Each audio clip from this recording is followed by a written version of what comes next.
জি 24 ঘন্টা education excellence 2024 premier and private autonomous engineering college of West Bengal বিভাগের সম্মানিত Narula institute of technology তাদের journey দেখুন। নারুলা ইনস্টিটিউট অফ টেকনোলজি কলকাতার কাছে আগরপাড়ায় অবস্থিত একটি আধুনিক প্রযুক্তির মহাবিদ্যালয়, যা পশ্চিমবঙ্গ সরকার পরিচালিত প্রযুক্তিগত বিশ্ববিদ্যালয়ের অন্তর্গত জেআইএস গ্রুপের একটি সফল প্রচেষ্টা। শুরু হয় 2001 সালে। প্রতি বছর এখানে প্রায় 2000 জন ছাত্রছাত্রী ভর্তির সুযোগ পায়। বর্তমানে এখানে undergraduate, master degree, diploma course ছাড়াও বিভিন্ন ম্যানেজমেন্ট কোর্সও করানো হয়। আমাদের student centric approach and project based লার্নিংকে বেশি করে ফোকাস করা হয়।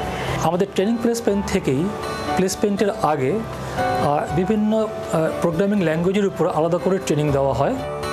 এই প্রতিষ্ঠানটি বিভিন্ন জাতীয় আন্তর্জাতিক প্রতিষ্ঠানগুলোর দ্বারা অনুমোদিত। এটি এআইসিটিই, এনবিএ, এনআইআরএফ, ন্যাক দ্বারা অনুমোদিত। এখানে প্রতি বছর গড়ে প্রায় 90% কর্মসংস্থান হয়। 24 ঘন্টা education excellence 2024 premier and private autonomous engineering college of West Bengal বিভাগে সম্মানিত নারুলা ইনস্টিটিউট অফ টেকনোলজি।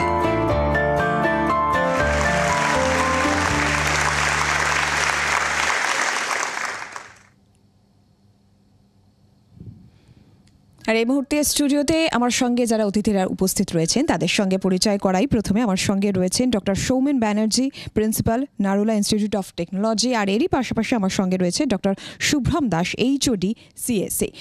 প্রথমে তো কংগ্রাচুলেশন দুজনকেই জানাচ্ছি। আর যেটা প্রথমেই জানতে চাইবো যে এই যে নারুলা ইনস্টিটিউট অফ টেকনোলজি, সেখানে আপনাদের যারা স্টুডেন্টসরা তাদের সার্বিক বিকাশের জন্য ঠিক কী কী ব্যবস্থা বা কী পদ্ধতি সার্বিক বিকাশের জন্য নারুলা ইনস্টিটিউট অফ টেকনোলজি নিয়ে থাকে?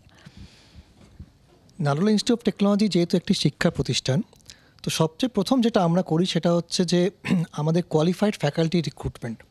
আমাদের এখানে অত্যন্ত কোয়ালিফাইড ফ্যাকাল্টিরা আছে যারা অত্যন্ত ভালোভাবে ছাত্রছাত্রীদের শিক্ষা দেয়। এটা 1 নম্বর পয়েন্ট। 2 নম্বর হচ্ছে যে আমাদের প্লেসমেন্ট। আমাদের দীর্ঘদিনের একটা সংস্থা এবং এখানে ওভার দ্য পাস্ট 10-15 ইয়ার্স আমরা 90% প্লেসমেন্ট রেকর্ডকে রাখার জন্য চেষ্টা করি, এবং তার জন্য আমাদের খুব সুন্দর ইন্ডাস্ট্রিতে আমাদের অ্যালায়েন্স আছে এবং আমাদের ট্রেনিং প্লেসমেন্ট ডিপার্টমেন্ট অত্যন্ত স্ট্রং আছে। এছাড়া সবচেয়ে বড় ইম্পর্টেন্স হচ্ছে ইনফ্রাস্ট্রাকচার এবং ফেসিলিটিস। আমাদের অত্যাধুনিক প্রযুক্তির ল্যাব আছে, লাইব্রেরি আছে। এই সমস্ত দিয়ে আমরা চেষ্টা করি যে ছাত্রদের সার্বিকভাবে যাতে উন্নতি হয়। আর একটা বিষয় যেটা জানতে চাইবো যে আমার কোর্স শেষ করার পর আমি চাকরি পাবো বা আমার কর্মসংস্থান হবে, এই বিষয়টা তো প্রত্যেক ছাত্রছাত্রী যে কোনো কোর্সে বা ইনস্টিটিউটে ভর্তি হলে থাকে। তো তার জন্য কি আলাদা কোনো প্রশিক্ষণের ব্যবস্থা থাকছে?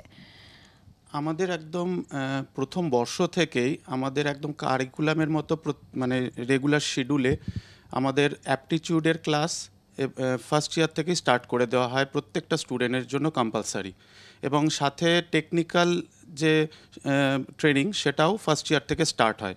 এই দুটো অ্যাপটিটিউড এবং টেকনিক্যাল ফার্স্ট ইয়ার থেকে কারিকুলামের মধ্যে স্টার্ট হওয়াতে একটা স্টুডেন্ট যখন থার্ড ইয়ারের পরে যখন ফোর্থ ইয়ারে ক্যাম্পাসিং স্টার্ট হয় তারা নিজেদের সেভাবে প্রিপেয়ার করে নিতে পারে যে আমি কিভাবে, এবং তারা মেন্টালি এবং টেকনিক্যালি স্ট্রং হয়ে যায়, এবং যাতে ক্যাম্পাস ইন্টারভিউ সময় কোনো নার্ভাসনেস বা কিভাবে ফেস করবে সেই প্রবলেম তাদের মধ্যে থাকে না। আর এছাড়া যখন পার্টিকুলার ধরুন কোনো সিটিএস বা টিসিএস এরকম কোনো ক্যাম্পাসিং যখন করতে আসে, যখন তারা শিডিউল পেয়ে যায়, তখন সেই কোম্পানি কীরকম টাইপের কোশ্চেন করে তার জন্য ওই কোম্পানি ভিত্তিক স্পেশাল ট্রেনিংয়ের ব্যবস্থা করা হয়। আমাদের প্লেসমেন্ট সেন অত্যন্ত স্ট্রং এবং তারা রেগুলার বেসিস এই ট্রেনিংটা দিয়ে যায় যাতে স্টুডেন্টরা কোনো রকমভাবেই যেন একটাই কোনো রকমে না পারলেও আরেকটাতে যেন তারা পেয়ে যায়। এবং দেখা গেছে লাস্ট 15 ইয়ার্স মোর দেন 90% স্টুডেন্ট আমাদের অন ক্যাম্পাস থেকেই চাকরি পেয়েছে। এছাড়া যেটা আরেকটা বলার আছে যে শুধুমাত্র প্লেসমেন্টেও নয়, সাথে সাথে আমাদের কিন্তু হায়ার স্টাডিজের জন্য আমরা বিভিন্ন রকম ট্রেনিং দিয়ে থাকি, যেমন গেটেড ট্রেনিং, এবং থার্ড ইয়ার আর ফাইনাল ইয়ার স্টুডেন্টদের আমরা মোটিভেট করি যাতে গেট কোয়ালিফিকেশনের জন্য যে এক্সামটা হয় সেটা স্কোর করা এবং সেটাকে পারফর্ম করা ভালো করে। ডক্টর ব্যানার্জি, আর একটা বিষয় একটুখানি আমি জানতে চাইবো যে চ্যালেঞ্জের একটা বিষয় থাকে, তো সেই চ্যালেঞ্জ থাকলে সেটা ওভারকাম করারও বিষয় থাকে, সেটা কি রয়েছে বলে আপনি মনে করছেন? না, দেখুন, সেটা হচ্ছে খুব ইম্পর্টেন্ট যে আমাদের পশ্চিমবঙ্গে প্রচুর ইঞ্জিনিয়ারিং কলেজেস আছে। তাহলে আমরা কি করে আমাদের কলেজের মানটা বাড়াবো? সবচেয়ে প্রথম যেটা ইম্পর্টেন্ট সেটা হচ্ছে অ্যাক্রিডিটেশন। আমাদের কলেজের মান বাড়াবার জন্য আমাদের অ্যাক্রিডিটেশনটা পেতে হবে। আমাদের কলেজ এনবিএ দ্বারা অ্যাক্রিডিটেড, সবকটা ইঞ্জিনিয়ারিং যে ডিভিশনস আছে প্রত্যেকটা ইঞ্জিনিয়ারিং ডিভিশনস এনবিএ দ্বারা অ্যাক্রিডিটেড, এবং ওভারঅল আমাদের ইনস্টিটিউটটা ন্যাক এ অ্যাক্রিডিটেড।